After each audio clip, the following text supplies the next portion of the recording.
Alrighty, guys, we're looking at the self-assessment for day 3 for IM1. And what we talked about today was this concept of linear pairs and how linear pairs always sum 180 degrees, okay?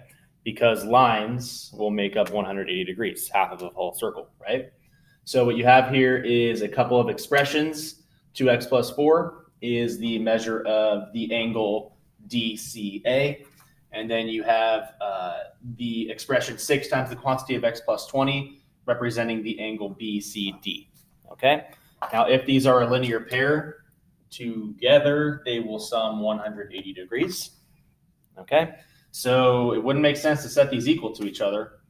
Rather, how about take the sum 2x plus 4 plus the quantity of 6 times x plus 20, add those together and set them equal to 180.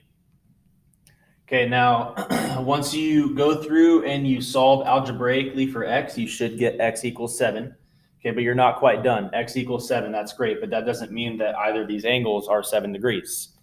That is just what the variable is. So once you have your variable x equals 7, now we want to take that, substitute it back in to find angle DCA, substitute it back in to find angle DCB.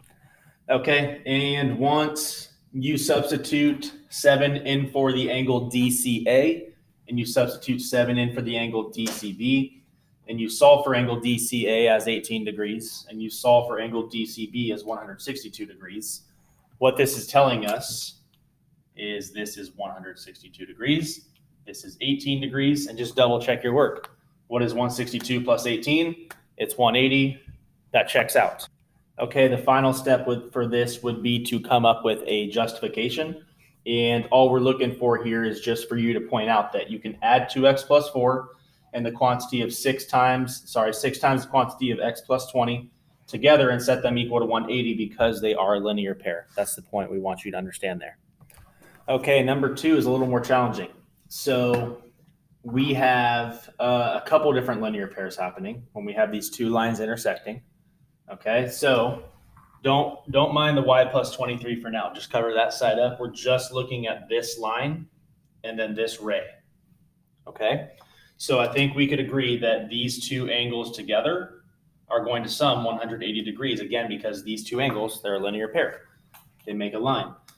Now, when you take them and you take their sum and set it equal to 180, just like we did in the first problem, you work your way through and you get x equals 50. That's great, but you're not done. You're going to have to take that 50 and plug it in for x here. So you're going to have 2 times 50 minus 17. So that's 100 minus 17. 100 minus 17 is 83.